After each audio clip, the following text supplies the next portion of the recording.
break down.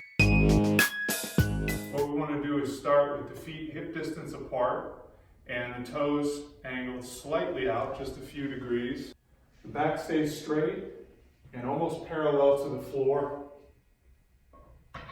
Going to grip the bar just outside of the knees, power through the buttocks and the low back primarily. The whole back side of the body is involved.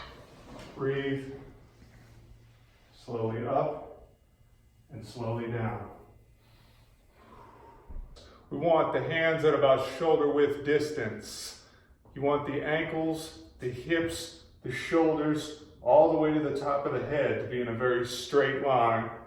We're going to come down slowly, touch the floor if you can, or almost. Kiss it.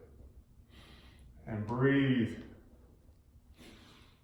To make this exercise a little bit easier, you can raise the arms up on a platform, and that's going to take some weight off. To make it a little bit harder, you can raise the feet up to throw that weight down to the arms and the chest.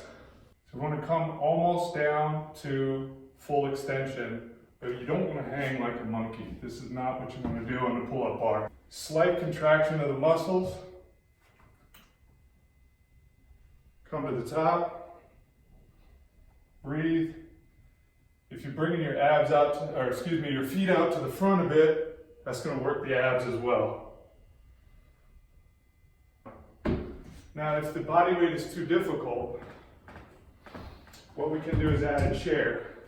Put 1 or 2 feet on the chair, and that's going to take off as much weight as you need to take off for your level. To make it easier, just pull the chair closer.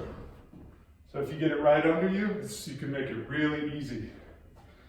As you get further away, and 1 foot, just the toes, much more difficult.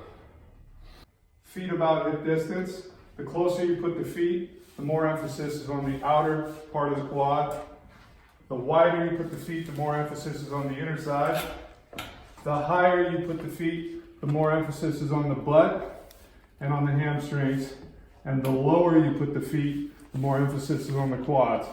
Knees are going to track over the toes. Slow movements are much harder than quick movements.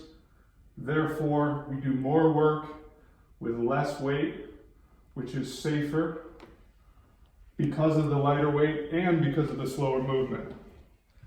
And it still stimulates the muscles just as hard as the heavy weight.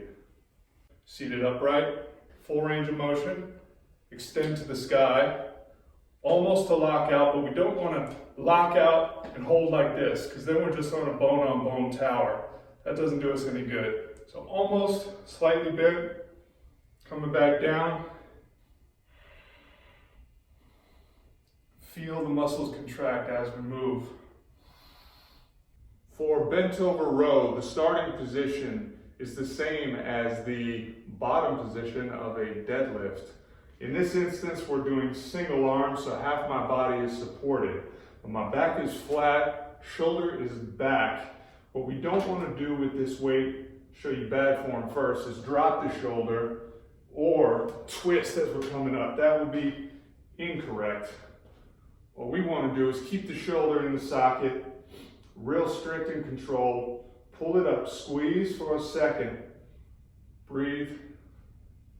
The reason we pause at the top on this one is because that is the point of maximum contraction of the back muscles that we're working in this exercise.